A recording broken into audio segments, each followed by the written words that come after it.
Film ini menceritakan tentang prajurit asing yang tersesat di suku Dayak Pulau Kalimantan. Namun beruntungnya, prajurit itu justru diangkat menjadi raja dari suku Dayak dan ia berjuang bersama suku Dayak itu untuk mempertahankan sukunya dari pasukan Jepang. Pada April tahun 1942, setelah Filipina ditaklukkan Jepang, sekelompok prajurit Inggris mencoba kabur dari pasukan Jepang. Namun karena ombak yang sangat besar, prajurit Inggris itu terdampar di pantai. Karena takut ditangkap lagi, seseorang bernama Laroy memilih meninggalkan temannya dan ia menyaksikan sendiri teman-temannya tadi dibantai oleh tentara Jepang. Setelah temannya dibunuh, Laroy kabur ke dalam hutan. Dalam keputusasaannya itu, salah seorang suku Dayak menemukannya. Karena tato naga yang ada di dadanya, para suku Dayak itu berencana menjual kepala Laroy kepada tentara Jepang. Namun seorang wanita Dayak menghentikan hal itu karena ia tertarik melihat mata Laroy. Semenjak saat itulah wanita bernama Yu ini merawat Laroy dan ia mengajarinya bahasa pribumi. Singkat cerita, akhirnya Laroy bisa beradaptasi dan ia mulai terbiasa hidup di alam liar. Hingga pada suatu ketika dengan berani Laroy menantang pria yang ingin menjual kepalanya dulu.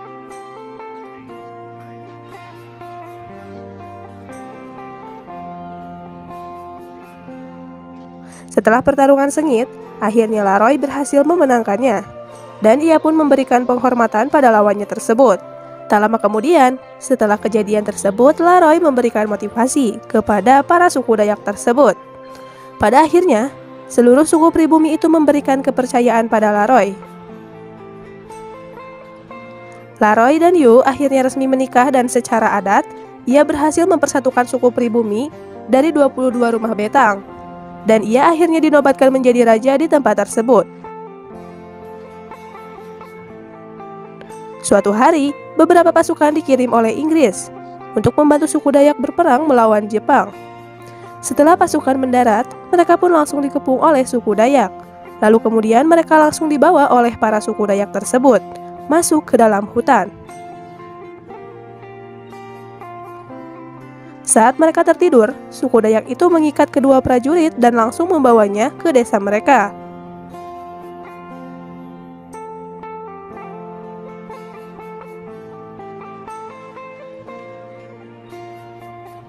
Di tempat tersebut, mereka pun dikejutkan oleh Laroy yang menjadi raja di tempat itu. Singkat cerita, keesokan harinya, Laroy pun mengadakan rapat dengan para penduduknya. Di sana ia menceritakan asal-muasal mengapa ia diangkat menjadi raja. Setelah itu, di sana Fireborn menjelaskan bahwa sekutu sudah mulai melancarkan serangan dan mereka dikirimkan ke sana oleh Inggris untuk membantu warga Dayak mengusir Jepang dari pulau ini. Fireborn juga mengatakan bahwa sekutu sedang merencanakan perlawanan. Fireborn terus saja mencoba membujuk Laroy agar ia dan rakyatnya mau menyerang pasukan Jepang itu. Tidak ingin membahayakan rakyatnya, Laroy pun menolak dan ia memilih untuk menghindari perang. Keesokan harinya pesawat Jepang melintas dan mereka mulai menembaki wilayah suku Dayak.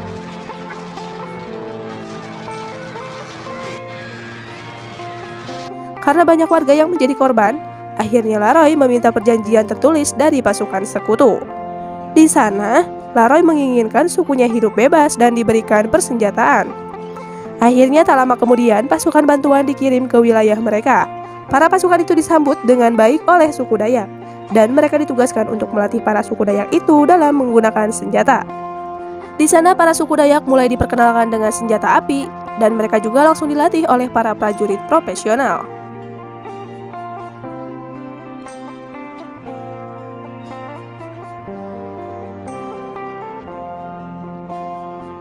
Pada suatu hari terjadi perselisihan antara rumah betang, di mana di dalam adatnya jika seorang ibu meninggal saat melahirkan, maka bayinya harus dibunuh. Kebetulan pada saat itu, ada seorang ibu yang meninggal saat melahirkan, sementara suaminya berasal dari rumah betang lain. Karena Fireborn tidak berpihak pada siapapun, ia memilih untuk menghabisi anak tersebut agar kedua rumah betang itu tidak berselisih lagi. Laroy yang melihat hal itu akhirnya tidak tega dan ia pun menyelamatkan bayi tersebut. Diketahui, ternyata Fireborn melakukan hal itu untuk memancing Laroy dalam mengambil keputusan bijaksana sebagai raja.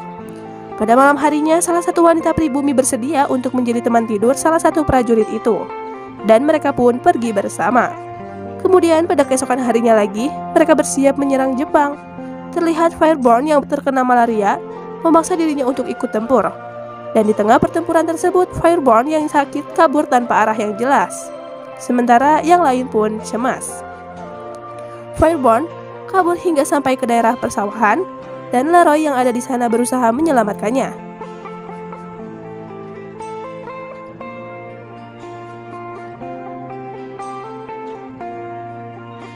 Singkat cerita, perang pun usai dan Fireborn tersadar dari pingsannya.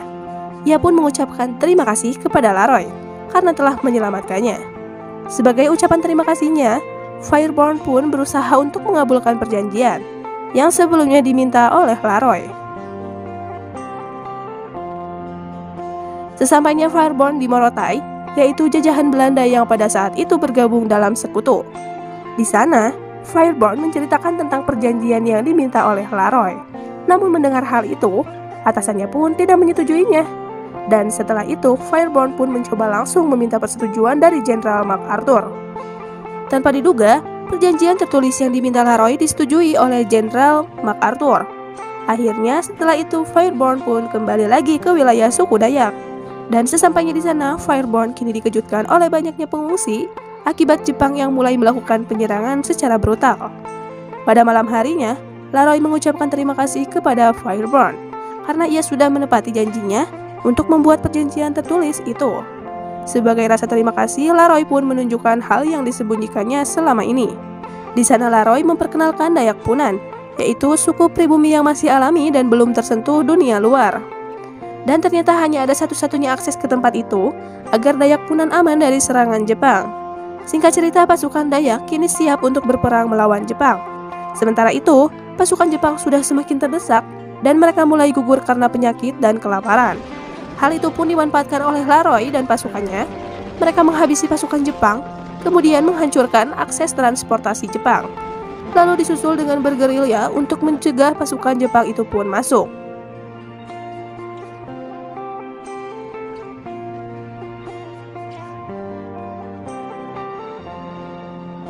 Sementara itu, di lain sisi pasukan Jepang tidak mau kalah. Bahkan kali ini mereka melakukan penyerangan dengan lebih agresif. Keesokan harinya mereka berencana untuk membantu rumah Betang yang telah diserang oleh Jepang. Dan di sana mereka mendapatkan kabar buruk, di mana ternyata pasukan Jepang tega memakan suku pribumi untuk mengatasi masalah kelaparan mereka. Setelah kejadian memilukan itu, mereka mencoba menyerang pasukan Jepang yang sedang melintas. Setelah perang usai, perang itu menghabiskan banyak korban jiwa dari kedua belah pihak. Para pasukan kemudian bergegas kembali ke rumah Betang mereka untuk melindungi warganya yang ada di sana. Sebelumnya, mereka berusaha menutup akses masuk dalam wilayah Dayak Punan, namun sayangnya mereka gagal menutup akses itu. Sementara itu pasukan Jepang sudah mulai memasuki area rumah Betang mereka. Sementara itu di lain sisi, Leroy berusaha sekuat tenaga untuk kembali ke rumah Betang mereka. Namun sayangnya ia pun terlambat, dan warganya kini sudah dibantai habis oleh Jepang. Dengan kejadian itu, para warga sangat merasakan duka, terkecuali Leroy yang kehilangan istrinya. Setelah kehilangan istrinya, Leroy tidak bisa lagi membendung amarahnya. Leroy dan pasukan Dayak pun mengejar prajurit Jepang yang sedang kabur ketakutan. Terlihat pasukan Jepang itu terpojok, dan Leroy dengan pasukannya tidak segan membantai habis musuh itu. Setelah penyerangan usai, Leroy pun mulai sadar dan ia tidak mau lagi membunuh siapapun. Namun tak lama kemudian saat mereka sedang mendengar radio, tiba-tiba pasukan Jepang menyerang lagi. Di sana Fireborn tertusuk oleh prajurit Jepang dan ia mulai tak sadarkan diri. Hingga saat terbangun, ia sudah berada di sebuah rumah sakit. Sementara itu, Leroy memilih berdamai dengan seorang petinggi pasukan Jepang yang pada saat itu Jepang memilih untuk menyerah. Setelah Jepang menyerah, atasan Fireborn berencana untuk menguasai kerajaan Dayak. Di sana ia pun ingin mengetahui cara menguasai kerajaan Dayak tersebut, dan dengan tega, Fireborn pun membeberkan rahasia dari suku pribumi itu dengan tujuan agar tidak terjadi pertumpahan darah lagi. Karena pasokan garam diputus, Leroy pun terpaksa menyerahkan dirinya kepada tentara sekutu. Di sini, Leroy harus berkorban agar rakyatnya bisa mendapatkan garam. Saat didatangi petinggi militer, terlihat Leroy habis dihajar oleh pasukan sekutu, dan hal itu membuatnya marah. Setelah itu, Leroy pun dibawa dalam sebuah pasar. Singkat cerita, saat berada di Selat Malaka, kapal yang ditumpangi Leroy mengalami kandas dan Fireborn menggunakan kesempatan itu untuk membebaskan ruang tahanan. Akhirnya, Raja Laroy kembali hidup di alam bebas, dan setelah itu film pun selesai.